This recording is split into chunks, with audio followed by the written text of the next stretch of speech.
నమస్కారం వార్తలకు స్వాగతం. ముందుగా ముఖ్యాంశాలు.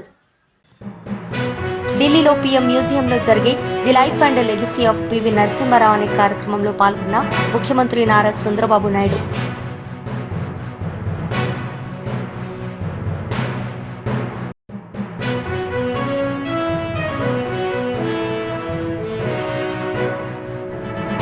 బీజేపీ రాష్ట్ర అధ్యక్షులు రామచంద్రరావు వివిధ వర్గాలతో సమావేశం, పలు అంశాలపై వివరణ.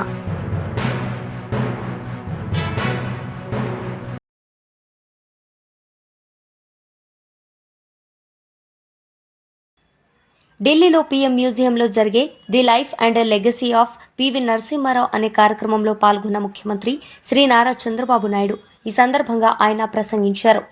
That is Nellore to Chennai. Now golden quadrilateral road, and also every road if you see now, we are not inferior to anybody in the world. Much better roads we are having. That is the achievement we are able to do. Second one, I had a bitter experience at that time. Telecommunication. Now, fortunately, you are all having cell phones. So you didn't remember olden days. We had only two companies. One company, BSNL, domestic calls. Another company, VSNL, international calls. If you wanted to call, we had to register a call through manual exchange. You will write down. At that time, there are different calls. Ordinary call, emergency call, lightning call. Lightning call used to come once in a week or 10 days. That is what you call lightning call. If operator wanted to connect anywhere, he can connect within no time. Then I went to Honorable Prime Minister at that time. I requested him, China is moving very fast. Why can't you move? Then he asked us to constitute a committee. Two members, myself and Honorable Finance Minister, both of us gave a report. That is how deregulation has come. Today, every ordinary man, wherever he is having a cell phone. Now, jokingly, I am telling today, with all meetings also, people heckled me at that time. Cell phone can give food. They vulgarly, sometimes political attack also. Even Shekhar Gupta is there from the beginning. He was witnessing me. But today, wife can live without husband. Husband can live without wife. But both of them are unable to live without phone, cell phone.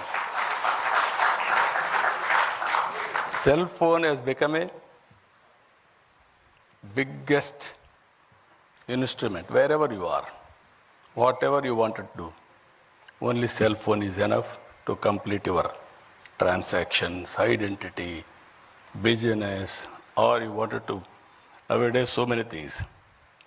This is where I am saying, when I started iTech City with IT, that was during Vajpayee period.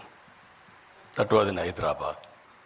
Now I am going Quantum Valley with artificial intelligence in Amaravati. This is the first of its kind in India now. Now, why I am telling all of you, economic reforms has opened up. It gave so many opportunities. We are able to reach, as on today, fourth largest economy, another 1 or 2 years' time. But from now to next level, that is to be number 2, number 1, 4.5 times and 7 times, we have to compete. But it is possible. We are in inspiring time. For every field, historical data is available. Now tools are available, artificial intelligence. Quantum computing is coming. Knowledge is available now. Global knowledge is available. Now real time data is available. Drone is available. You can get very cost effective data. Now satellite is available. Even it is more cost effective. Even CCTV cameras are available, and also wearables, IoTs, and also sensors. With all these things, you name anything. Prediction of thunderbolts, prediction of cyclones, prediction of cloud burst, and also the impact of flood. Everything, even wind, direction of wind, pest in the wind, even so many things are going to come. Reservoirs, water levels, groundwater level, even soil moisture. So like that, 40 to 50 parameters, it is available for public. With all these things you can apply, solution will be 90 to 95% accuracy.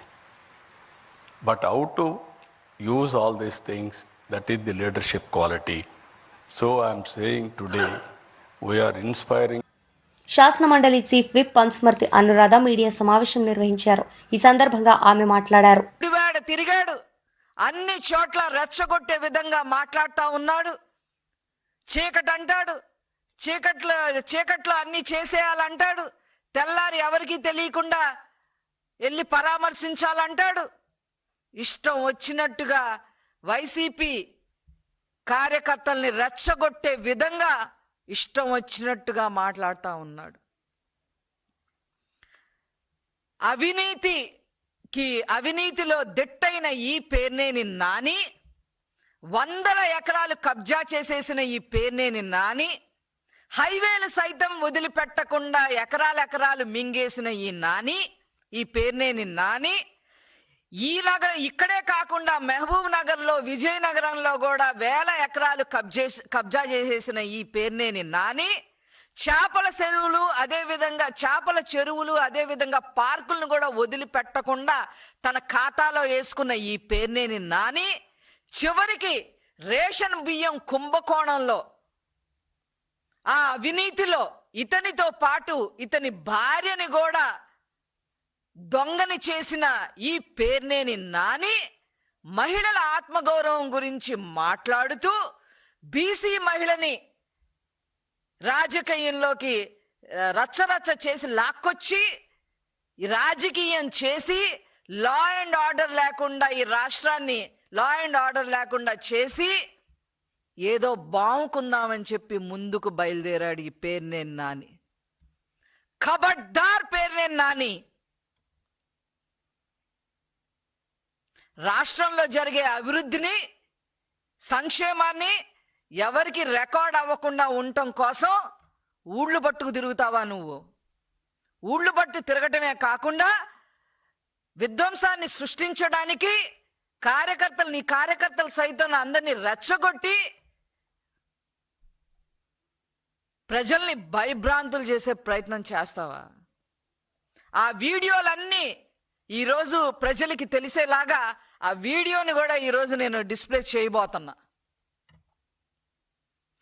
బీసీల గురించి మాట్లాడే హక్కు అసలు YCP పార్టీకి ఉందా? గౌడ కులానికి సంబంధించిన మహిళని లోకేష్ గారే అల్లరి చేయమన్నారని చెప్పి స్టేట్ మొత్తం మనం ప్రచారం చెయ్యాలి అని చెప్పి సలహాలు ఇచ్చే నువ్వు, ఆనాడు నీ ప్రభుత్వంలో, జగన్మోహన్ రెడ్డి ప్రభుత్వంలో అమర్నాథ్ గౌడ్ని ఏ రకంగా పెట్రోల్ పోసి తగలపెట్టారన్న విషయం వైసీపీకి గుర్తులేదేమో గాని ఈ రాష్ట్ర ప్రజలకి, ముఖ్యంగా బీసీలకి, ముఖ్యంగా గౌడాస్కి, గౌడ కులస్తులకి ఆ విషయం తెలుసు అని చెప్పి నేను గుర్తు చేస్తా ఉన్నా. ఏం చేశారు ఆ రోజు? అమర్నాథ్ గౌడ్ని నా అక్కని ఏడిపించొద్దు, ర్యాగింగ్ చెయ్యొద్దు అని చెప్పి సొంత తమ్ముడైన అమర్నాథ్ గౌడ్ అడిగాడని వైసీపీ కుర్రకారు సన్నాసుల్ని మాట్లాడాడని చెప్పి తెల్లవారుజామున ట్యూషన్కి వెళ్తుంటే నోట్లో గుడ్డలు కుక్కి ఆ పిల్లోడి మీద పెట్రోల్ పోసి మీరు పిల్లోడిని చంపితే ఆ కుటుంబానికి ఈరోజు ఉద్యోగం ఇచ్చిన ప్రభుత్వం, ఉద్యోగం ఇచ్చిన నాయకుడు ముఖ్యమంత్రి గారు నారా చంద్రబాబు నాయుడు గారు. అలాగే గౌడ కులస్తురాలైన గౌతు లచ్చన్న గారి మనమరాలు Gouthu Siri YCP leader Ambati Murali media సమావేశం నిర్వహించారు. ఈ సందర్భంగా ఆయన మాట్లాడారు. బ్రెయిన్లో మేజర్ ఇంజరీ ఉంది. రమేష్ హాస్పిటల్లో క్షతగాత్రుడు ప్రాణంతో పోరాటం చేస్తున్నాడు. ఈ సిసి ఫుటేజెస్ పొన్నూరు దాటి, గుంటూరు జిల్లా దాటి, రాష్ట్రం దాటి ప్రపంచమంతా వ్యాపించాయి. అయినా ప్రభుత్వం నుంచి చర్యలు లేవు. ముద్దాయిల్ని నామమాత్రంగా కొంతమందిని అరెస్ట్ చూపించారు.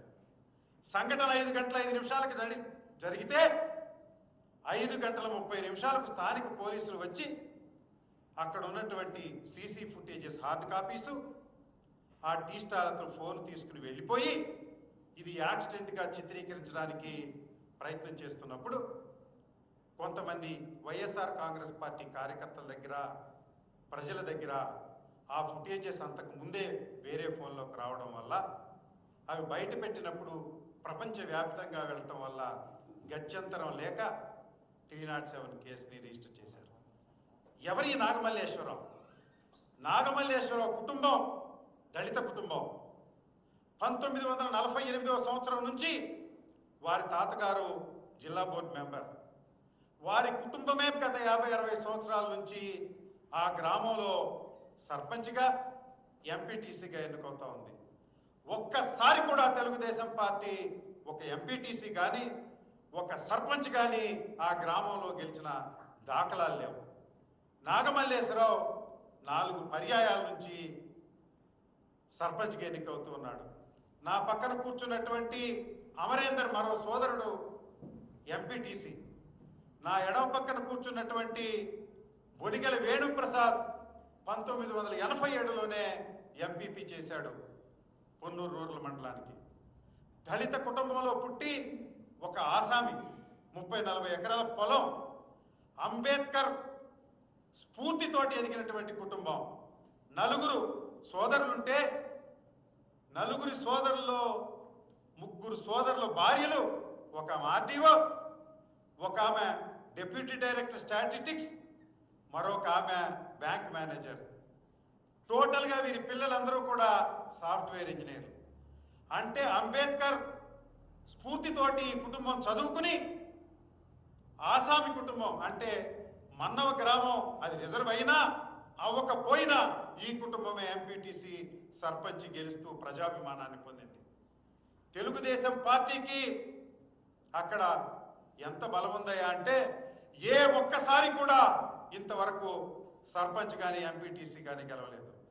స్థానిక శాసనసభ్యుడు ధూళిపాల నరేంద్రనాథ్ తండ్రి హయాం నుంచి కూడా అప్పుడు 2 సార్లు వారు, 7 సార్లు వీరు పోటీ చేశారు.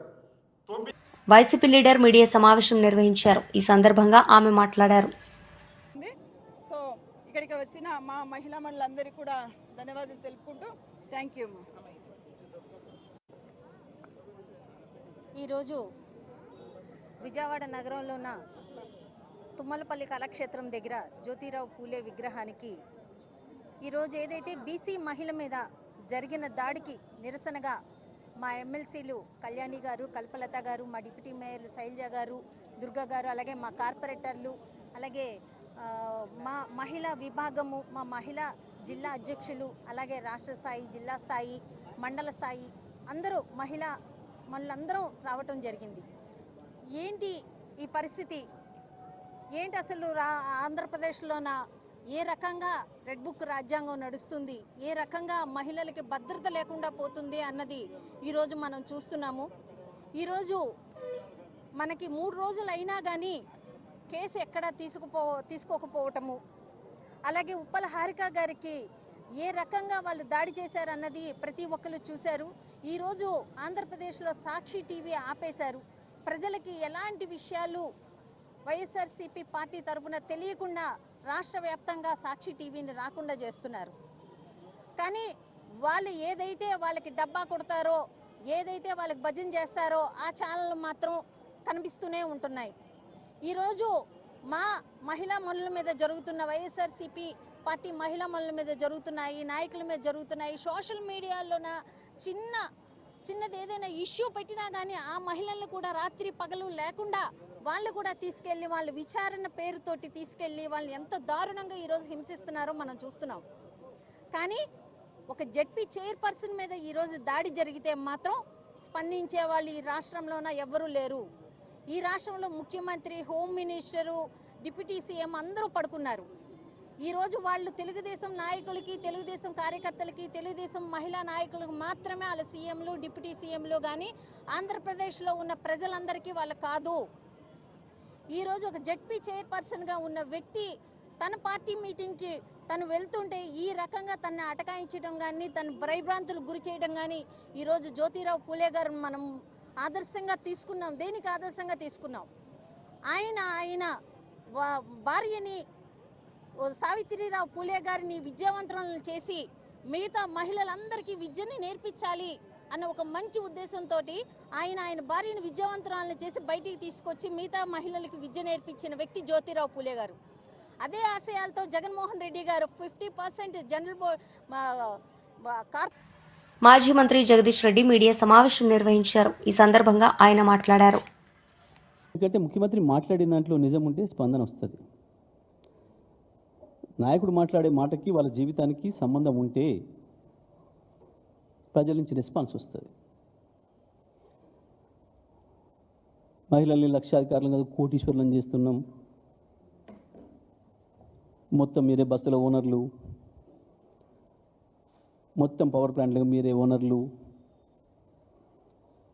మీకు వేల కోట్ల రూపాయలు రుణాలు ఇచ్చినాం, ఇట్లాంటి అబద్ధాలు మాట్లాడుతుంటే అసలు వాళ్ళ జీవితంలో ఏది సత్యం కానిది ఉన్నదా? అక్కడ ఎదురుగా కూర్చున్న ఒక్క మహిళ బస్సు ఓనర్ ఉందా? అక్కడ పవర్ ప్లాంట్ ఓనర్ ఉందా అని ఎదురుగా నువ్వు ఇచ్చిన వేల కోట్ల రుణం తీసుకున్న మహిళ ఉన్నదా అక్కడ ఉచితంగా ఫ్రీగా? సిగ్గులేని మాటలు నేను అన్నాను, కానీ అవి మాట్లాడడం మాత్రం మాట్లాడడం లేని గొప్పలు చెప్పుకోవడం మాత్రం సిగ్గుమాలిన పని. దీనికి రెస్పాన్స్ లేదు మహిళల నుంచి, ఎదురుగా కూర్చున్న వాళ్ళ నుంచి రెస్పాన్స్ లేదు. వాళ్ళకు రోబోలాగా కూర్చున్నారు. ఎందుకో మళ్ళీ తెచ్చిండ్రు, రమ్మన్నారు, వచ్చినాం, మళ్ళీ బస్సులు వదిలిపెడితే బస్సులలో మళ్ళీ పోతాం అన్న భావన కనబడుతుంది. ఏదో ఒకటి ఇక బూతులు తిడుతున్నా స్పందిస్తారు అని చెప్పి బూతులకు లంఘించుకున్నాడు. ఒకటి మాత్రం వాస్తవం, నేను బూతులు మాట్లాడాను, కానీ నీకు జ్ఞానము ఎదగలేదు, సంస్కారము ఎదగలేదు ముఖ్యమంత్రి స్థాయికి. ఒక సందర్భంలో ఎవరికైనా అదృష్టానికి ఉట్టి మీద పడ్డదని చెప్పి కొన్ని వస్తాయి అవకాశాలు. ఆ స్థాయికి ఎదగలిగితేనేమో నిలబడతారు, ఎదగకపోతే చరిత్ర హీనులవుతారు, కాలగర్భంలో కలిసిపోతారు. అందులో నువ్వు ఒకడివి.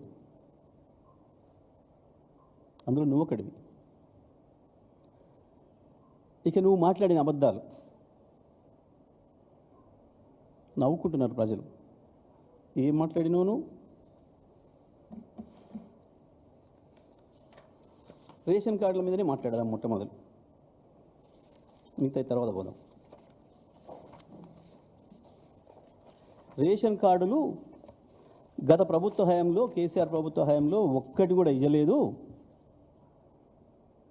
ఇప్పుడు మేము వచ్చినాకనే ఇస్తున్నాం 10 ఏళ్ళ తర్వాత. అసలు రేషన్ కార్డులు ఇవ్వటం ఏంది, ఇంకా రేషన్ కార్డుల కొరకు ఎదురు చూడ అయిన తర్వాత మాట్లాడతా, కానీ మేము రేషన్ కార్డులు ఇచ్చినాం మా ప్రభుత్వ హయాంలో అని చెప్పడానికి నీ బట్టి విక్రమార్క సాక్ష్యం. మీ బట్టి విక్రమార్క మూతికి గుడ్డ కట్టుకొని పంచుతున్న చూడు రేషన్ కార్డులు. ఏ కాలంలో?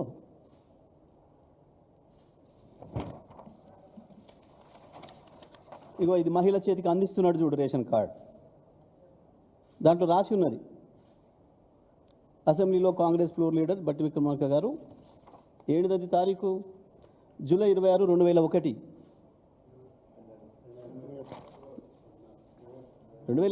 జూలై 25, 2021 ఆయన ట్వీట్లో పెట్టుకున్నాడు. ఇది ఎక్కడనో పేపర్లలో ప్రింట్ చేసి మేము ఇప్పుడు ఏఐ ద్వారా సృష్టించకరాలే.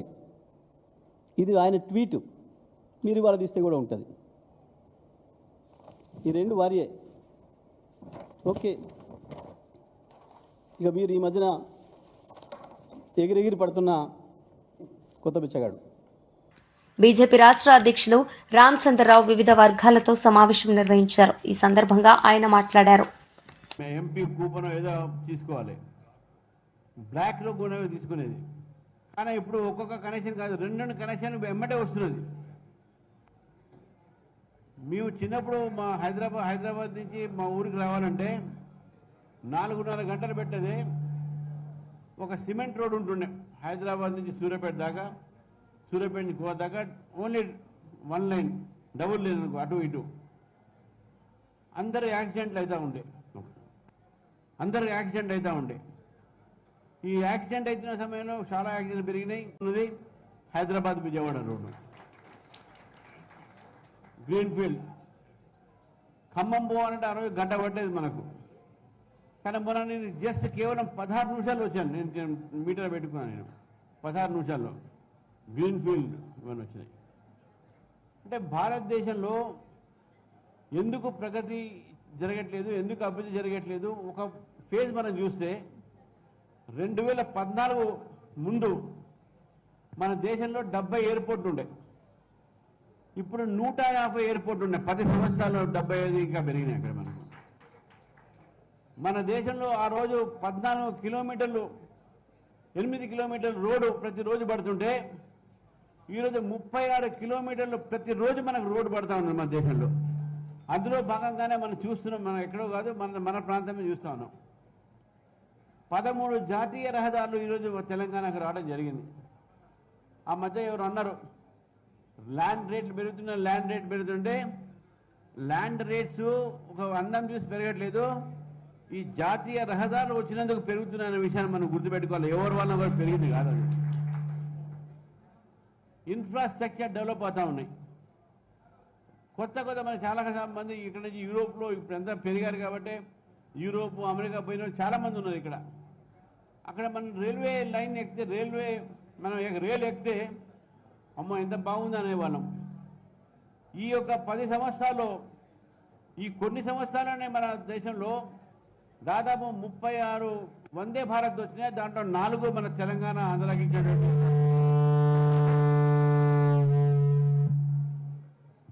వందే భారత్ ఎక్స్ప్రెస్లు. ఆ వందే భారత్తో కాకుండా మీరు రైల్వే స్టేషన్ చూడండి. మీరు ఇప్పుడు చర్లపల్లి మొన్న అయింది, ఇప్పుడు Secunderabad railway station, Vijayawada railway station ఇవన్నీ మోడర్నైజేషన్ అయిపోయి ఎయిర్పోర్టు ఎంత అందంగా ఉంటుందో అంతకంత అందంగా మీరు రైల్వే స్టేషన్స్, ఈ రైల్వే స్టేషన్స్. ఇంతకుముందు సుబ్బారావు చెప్పారు వ్యాక్సిన్ గురించి. మీకు గుర్తున్నారా గతంలో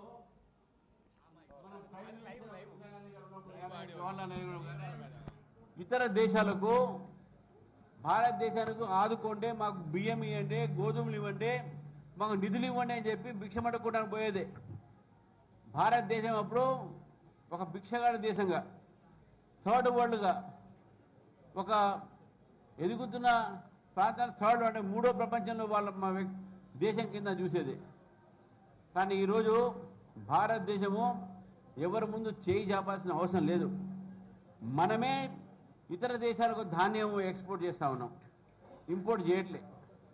మనమే ఇతర దేశాలకు డబ్బులు తీసుకురావట్లేదు. దాదాపు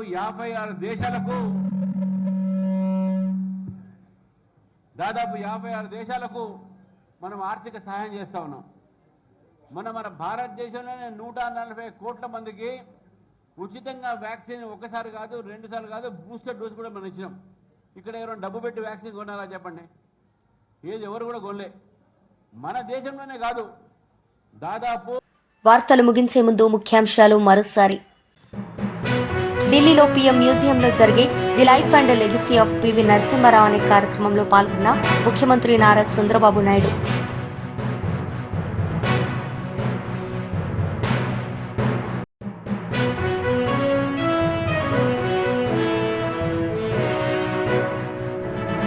బీజేపీ రాష్ట్ర అధ్యక్షులు రామచంద్రరావు వివిధ వర్గాలతో సమావేశం, పలు అంశాలపై వివరణ.